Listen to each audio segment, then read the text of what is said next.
Hello everyone, welcome to engineering Angan. তো operating সিস্টেমের আজকের লেকচার ভিডিওতে আমরা কথা বলবো সিপিইউ শিডিউলিং নিয়ে। তো চলো সিপিইউ শিডিউলিং সম্পর্কে বিস্তারিত জেনে নেওয়া যাক।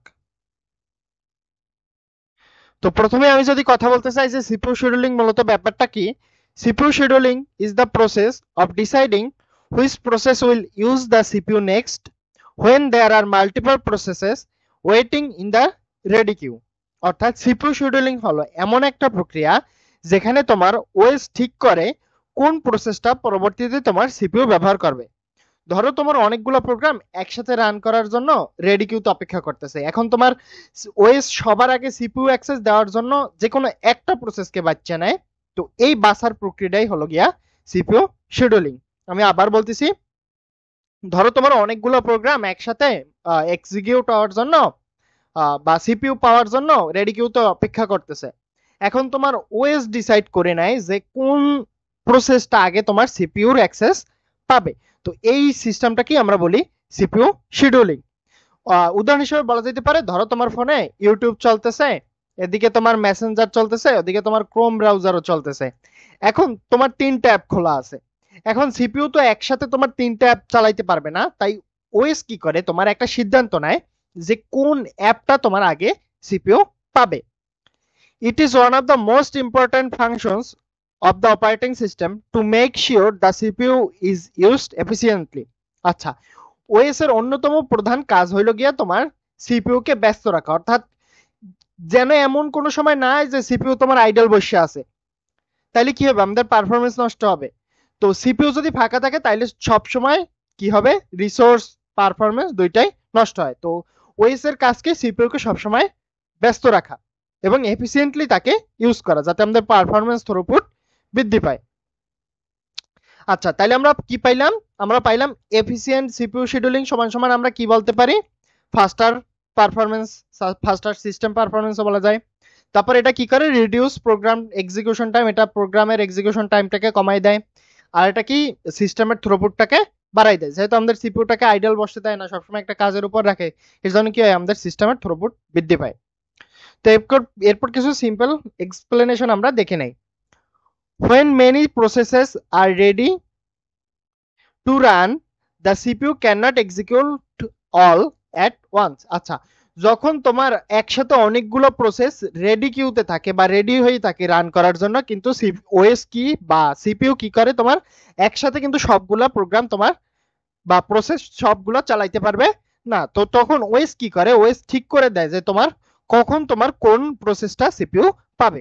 তো এক্সাম্পল হিসেবে বলতে পারি, ধরো তোমার একটা ক্লাসে 10 জন ছাত্রছাত্রী একসাথে তোমার একজন টিচারের কাছে কোশ্চেন করতেছে। তো একজন টিচার তো একসাথে 10 জন স্টুডেন্টের অ্যান্সার দিতে পারবে না। তো সে কি করবে, এক এক করে এক একজন স্টুডেন্টের অ্যান্সার দিবে। তো সিপিইউ শিডিউলিংটা মূলত একই রকম, যে অনেকগুলো প্রসেস ধরো তোমার রান করার জন্য রেডি হয়ে আছে, কিন্তু তোমার সিপিইউতে একসাথে তোমার সবগুলো প্রসেস রান করতে পারবে না। তো ওএস কি করে, ওএস এক একটা টাইমে তোমার সিপিইউ কে এক একটা প্রসেসকে দেয় যে ভাই তুমি এই এখন সিপিইউটা অ্যাক্সেস করতে পারো, এখন আবার পরে আবার আরেকটা প্রসেস আসে, তখন আবার আরেকটা দেয় যে তুমি এখন সিপিইউ অ্যাক্সেস করো। তো এইভাবে মূলত আমাদের কাজটা চলতে থাকে। The CPU scheduler chooses one process from the ready queue and given it the CPU. এই তো একটু আগে যেটা বলছি আমরা, সিপিইউ শিডিউলার কি করে, যে কোনো অনেকগুলো প্রসেসের মধ্যে যে কোনো একটা প্রসেসকে সিলেক্ট করে রেডি কিউ থেকে এবং ওইটারে সিপিইউর অ্যাক্সেস দেয় যাতে ও এক্সিকিউট হইতে পারে। তো যখন তোমার একটা প্রসেস তোমার মূলত হচ্ছে গিয়ে কাজ শেষ করে, তখন তোমার পরে আবার আরেকটা প্রসেসকে আবার ওই সিপিইউটা অ্যাক্সেস দেয়। After it's turn, the process May releases the CPU voluntarily or be the preempted so another process can run। আচ্ছা, একটা প্রসেস যখন তার কাজ শেষ করিয়া স্বেচ্ছায় সিপিইউটা ছাড়িয়ে দেয়, ওর কাজ শেষ হয়ে গেল, ও স্বেচ্ছায় সিপিইউটা ছাড়িয়ে দিতেছে। আবার কখনো কি হয়, কখনো আবার জোর কইরা আছে গিয়ে তোমার সিপিইউ কাইরা নেওয়া হয় কোন একটা প্রসেসের কাজ দিয়ে, তখন যেটাকে আমরা বলি কি বলি, আমরা প্রিমটিভ শিডিউলিং। যখন ওএস কি করে, জোর কইরা কোন একটা প্রসেসের কাজ দিয়া সিপিইউ কাইরা নেয়, তখন সেটাকে আমরা বলি প্রিমটিভ শিডিউলিং। ধরো উদাহরণ হিসেবে বলা যেতে পারে, তুমি তোমার ফোনে ইউটিউবে একটা ভিডিও দেখতেছো, এখন হঠাৎ করে কল আসছে, তখন কি হবে, তোমার ইউটিউব থাইমা কল অ্যাপ তোমার সিপিইউটা পাবে। তো এটাই হচ্ছে গিয়ে প্রিমশন।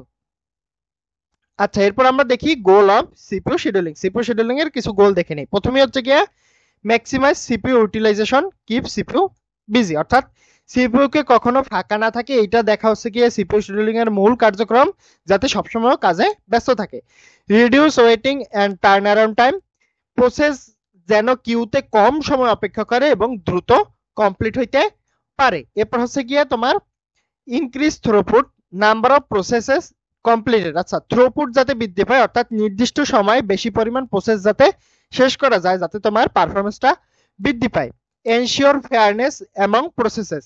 আচ্ছা, এই ফেয়ারনেস বলতে বুঝাইছে যাতে তোমার সব প্রসেসগুলা নির্দিষ্ট পরিমাণ বা সমান সিপিইউ সুযোগ পায়, কেউ বেশি পাইলো কেউ কম পাইলো, যাতে এরকম না হয়, যাতে একটা ফেয়ারনেস মেনটেন করে। Provide quick responses for interactive users. আচ্ছা, ইউজার বেসড অ্যাপ যেমন ইউটিউব, ব্রাউজার বলো, তারপর গেম, এগুলো যাতে দ্রুত রেসপন্স পায়, এই ব্যাপারটাও দেখে গিয়ে এই সিপিইউ শিডিউলিং। তো একদম ইন শর্ট যদি আমরা সংক্ষিপ্ততে বলতে যাই, CPU scheduling is the method used by the operating system to decide which process runs next so that all process share the CPU efficiently and fairly. অর্থাৎ কি, আমরা তোমার সোজা ভাষায় বলতে গেলে সিপিইউ শিডিউলিং মূলত এমন একটা টেকনিক যেখানে তোমার ওএস ব্যবহার করে এইটা ঠিক করে দেয় যে পরের তোমার প্রসেসকে রান করাবে, পরে কোন প্রসেসটাকে আমরা রান করাবো, যাতে তোমার সবাই একটা ফেয়ার ভাবে সিপিইউ পায় এবং সিস্টেমটা আরো ফাস্ট হয়। তো এই ছিল মূলত আমাদের সিপিইউ শিডিউলিং। তো আমাদের ভিডিওগুলো ভালো লাগলে অবশ্যই চ্যানেলটাকে সাবস্ক্রাইব করে আমাদের সাথেই থাকবেন। দেখা হবে পরবর্তী কোনো ভিডিওতে। ধন্যবাদ।